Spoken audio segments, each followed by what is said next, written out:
Bismillahirrahmanirrahim. Assalamualaikum warahmatullahi wabarakatuh. Perkenalkan, nama saya Rafiuddin dari Program Studi Sistem dan Teknologi Informasi dari Fakultas Teknik Universitas Muhammadiyah Sinjai. Nah, di video kali ini saya akan mempresentasikan sebuah proposal. Namun sebelum itu, marilah kita panjatkan puji dan syukur atas kehadirat Allah Subhanahu wa taala yang telah memberikan kita kesehatan, kesempatan sehingga kita masih dapat melakukan aktivitas kita dan dapat membuat video presentasi ini. Dan tak lupa kita kirimkan salam dan salawat atas junjungan Nabi Muhammad SAW, Nabi yang telah membawa kita dari alam kegelapan ke alam yang terang menderang seperti yang kita rasakan saat ini.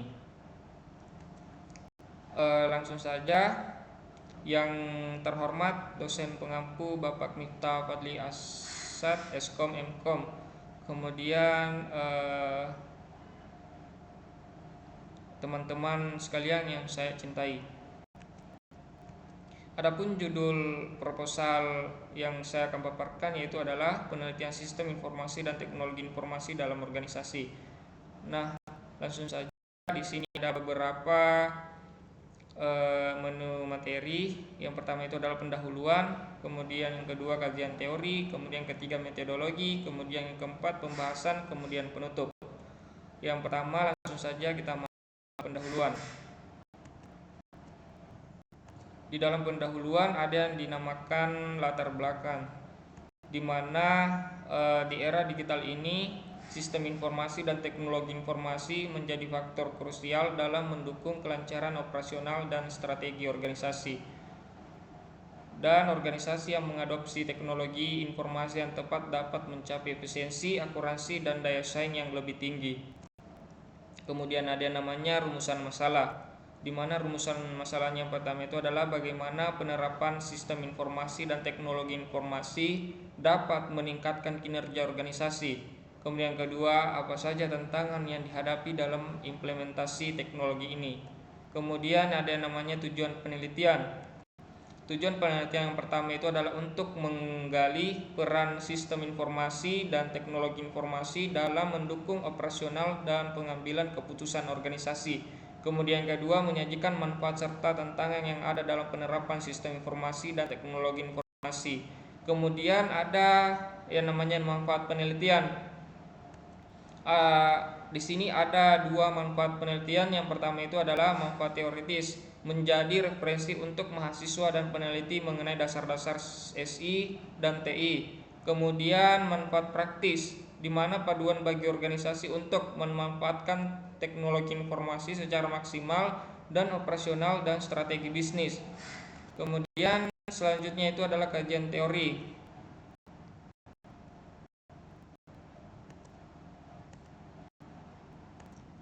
Di dalam kajian teori ada namanya definisi sistem informasi, di mana sistem informasi merupakan kombinasi dari perangkat keras, perangkat lunak, data, prosedur, dan manusia untuk menghasilkan informasi yang membantu pengambilan keputusan.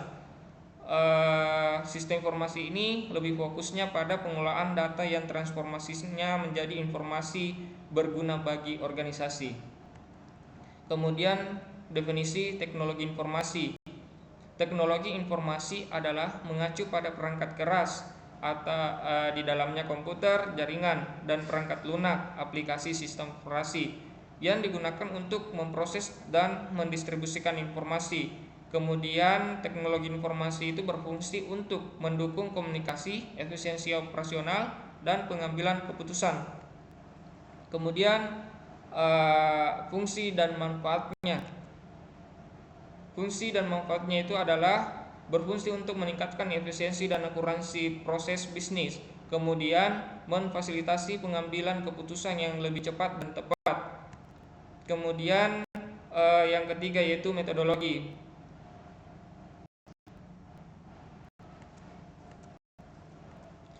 Di dalam metodologi ada namanya pendekatan, di mana pendekatan deskriptif kualitatif untuk menggambarkan fenomena penerapan sistem informasi dan teknologi informasi dalam organisasi.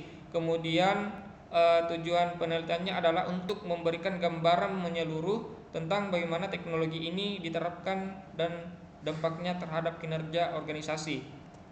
Kemudian ada yang namanya pengumpulan data. Di dalam pengumpulan data kami dapat melakukan yang pertama itu adalah studi pustaka, di mana analisis literatur yang ada tentang penerapan sistem informasi dan teknologi informasi dalam organisasi. Kemudian yang kedua itu ya kita melakukan wawancara, di mana melakukan wawancara dengan manajer atau praktisi teknologi informasi untuk mendapatkan pandangan mereka. Kemudian yang ketiga itu observasi lapangan, di mana mengamati implementasi teknologi informasi dan sistem informasi dalam organisasi tertentu untuk mendapatkan data langsung.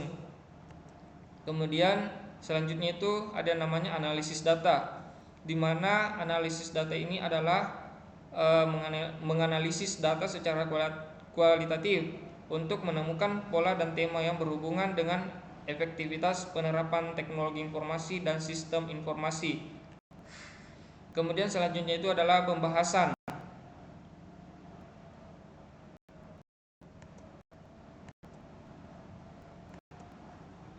Di dalam pembahasan ada yang namanya keunggulan penerapan sistem informasi dan teknologi informasi. Yang pertama itu adalah efisiensi operasional, di mana efisiensi operasional itu adalah mengurangi waktu dan biaya operasional melalui otomatisasi proses bisnis.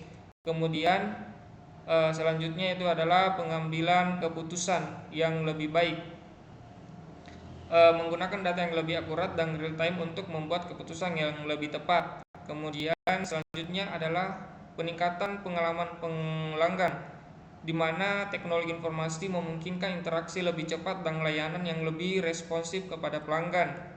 Kemudian ada yang namanya tantangan dalam implementasi. Yang pertama itu adalah biaya investasi yang tinggi. Implementasi sistem informasi dan teknologi informasi memerlukan investasi awal yang cukup besar. Kemudian kedua, resistensi terhadap perubahan, di mana karyawan seringkali ragu atau tidak siap menghadapi perubahan yang dibawa oleh teknologi baru. Kemudian yang ketiga, keamanan dan privasi data, risiko kebocoran data dan ancaman serangan siber yang dapat merugikan organisasi. Kemudian selanjutnya itu ada penutup. Di dalam penutup ini ada yang namanya kesimpulan. Kesimpulannya adalah penerapan sistem informasi dan teknologi informasi yang tepat memiliki pengaruh besar terhadap efisiensi, produktivitas, dan daya saing organisasi. Kemudian kedua, meskipun terhadap tantangan dalam implementasinya, manfaat jangka panjang dari pengguna teknologi ini sangat signifikan. Kemudian ada namanya rekomendasi. Yang pertama, organisasi perlu melakukan perencanaan yang matang dan pelatihan yang memadai untuk memaksimalkan potensi teknologi informasi dan sistem informasi. Kemudian ada yang namanya keamanan data, di mana harus menjadi prioritas dalam setiap implementasi sistem dan teknologi. Kemudian selanjutnya itu adalah inovasi berkelanjutan dalam penggunaan teknologi informasi akan membuka peluang baru untuk pertumbuhan dan keberhasilan organisasi di masa depan. Mungkin itu saja yang dapat saya simpulkan. Sekian dari video presentasi saya, semoga bermanfaat, dan saya akhiri dengan ucapan billahi wal sabilil haq wastabiqul khairat. Wassalamualaikum warahmatullahi wabarakatuh.